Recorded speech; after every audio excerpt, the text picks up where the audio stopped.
만물보다 더 거짓되고 아주 썩은 것은 사람의 마음이니 누가 그 속을 알 수 있습니까? 각 사람의 마음을 살피고 심장을 감찰하며 각 사람의 행실과 행동에 따라 보상하는 이는 바로 나 주다. 예레미야서 17장 9에서 10절 말씀. 오늘 말씀에도 유다 백성이 지은 죄가 등장합니다. 먼저 1에서 4절을 살펴보면 주님께서는 유다 백성이 지은 죄가 무엇인지 그리고 그들이 받을 벌은 또 무엇인지를 말씀해 주십니다. 그들이 지은 대표적인 죄는 우상 숭배입니다. 유다 민족은 하나님 아닌 것들을 의지하고 그것들을 경배했습니다. 그런데 오늘 본문에서 흥미로운 표현이 등장하는데 그것은 이러한 유다의 죄가 그들의 마음판과 제단 뿔 위에 기록되어 있다는 대목입니다. 어떤 행위가 마음에 기록되어 있다는 표현은 이미 잠언에 등장한 바가 있습니다. 잠언 3장 3절을 보면 지혜자는 인자와 진리를 저버리지 말고 그것을 목에 걸고 다니며 너의 마음속 깊이 새겨두어라 라고 말했습니다. 그리고 잠언 7장 3절에서도 지혜자는 주님의 말씀을 너의 손가락에 메고 내 마음속 깊이 새겨두어라 라고 말했습니다. 그러니까 중요한 것은 주님의 말씀을 우리는 가슴판에 새겨야 한다라는 사실입니다. 생명의 근원이 바로 이 마음에서 나오기 때문입니다. 그런데 참 안타깝게도 오늘 본문에서 주님은 유다 백성의 죄가 이 마음판에 새겨져 있다고 말합니다.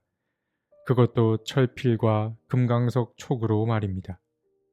이 두 표현은 그들의 죄가 절대 지워지지 않도록 새겨져 있다라는 말과 같습니다. 그리고 이 죄는 한 세대에서 끝나지 않고 대대로 이어질 거라고 주님은 말씀하십니다. 두렵고 무서운 말씀입니다. 한번 찍힌 낙인이 평생 간다는 말은 결코 반길 수 없는 말입니다. 그런데 주님은 바로 유다 민족의 죄가 끝나지 않고 대대로 이어질 거라고 말씀하고 계신 것입니다.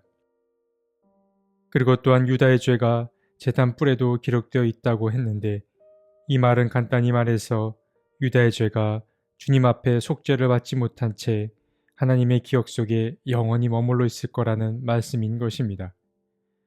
그러니까 유다의 죄는 유다 민족이나 하나님 모두에게 깊이 새겨질 것입니다.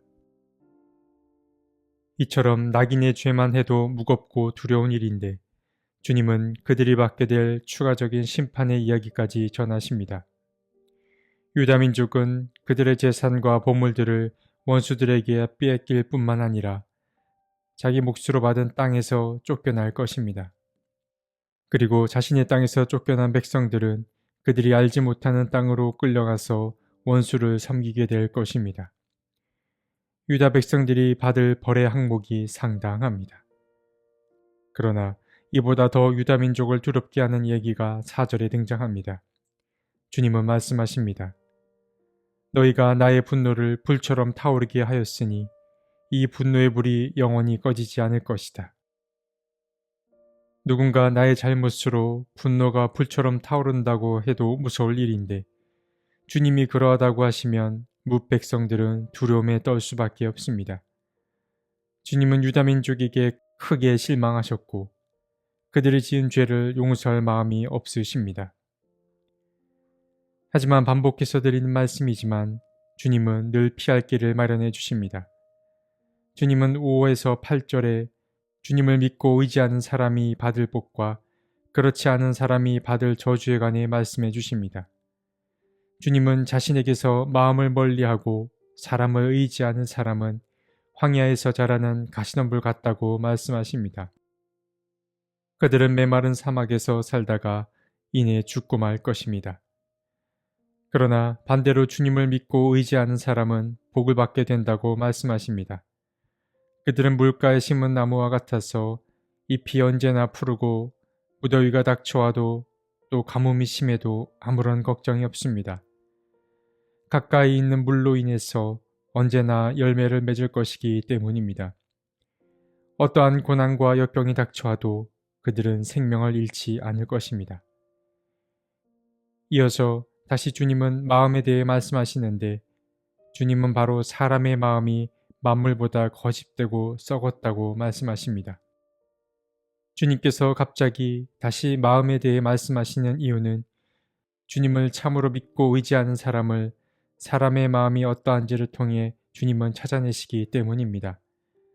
주님은 사람의 마음을 살피고 심장을 감찰하며 각 사람의 행실과 행동에 따라 보상하는 이이십니다.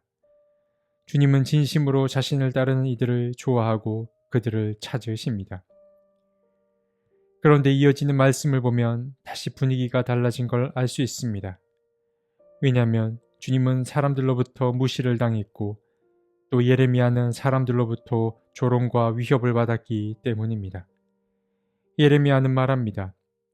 백성이 저에게 빈정거리는 말을 들어보십시오.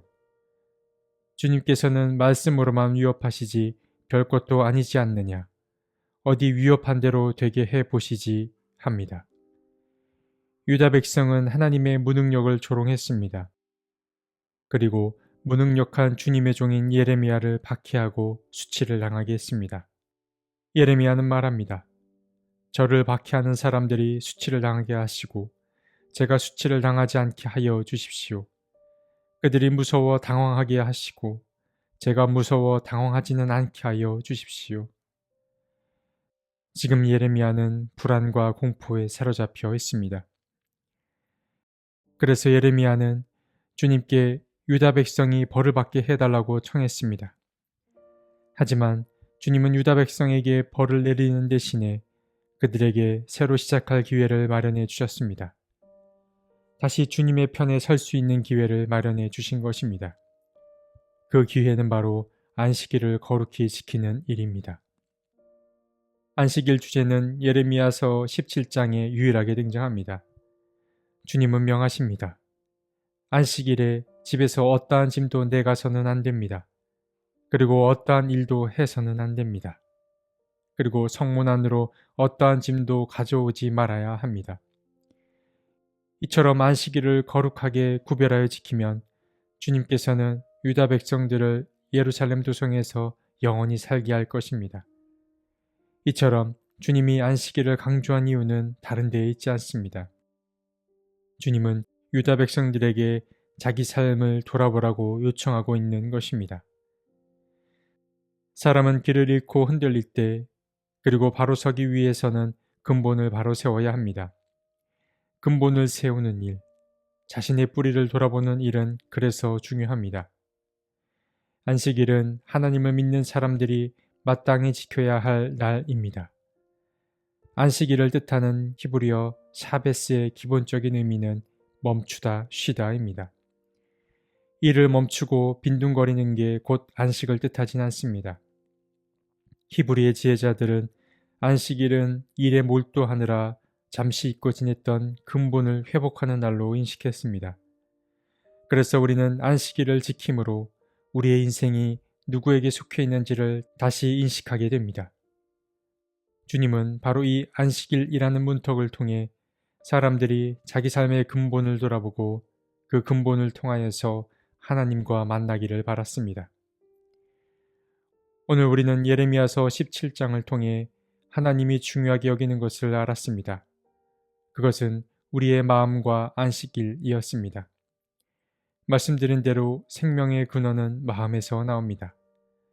마음은 진짜입니다. 얼굴과 표정 그리고 모습은 바꾸거나 숨길 수 있어서 거짓처럼 꾸밀 수 있습니다. 그러나 마음은 그럴 수 없습니다. 주님은 거추장스러운 형식보다 중심을 바라셨습니다.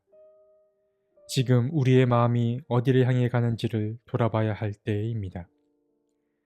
그리고 주님은 안식일을 거룩히 지키라고 말합니다. 우리는 일주일마다 돌아오는 안식일을 통하여 우리 삶의 근본을 돌아봅니다.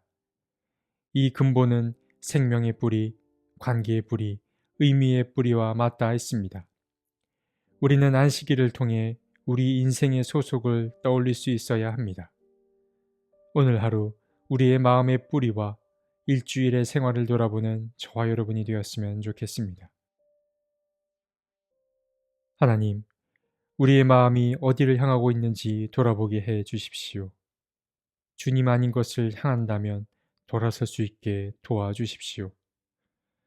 주님을 향한 사랑의 마음을 가지고 주의를 거룩히 지키게 도와주십시오. 아멘.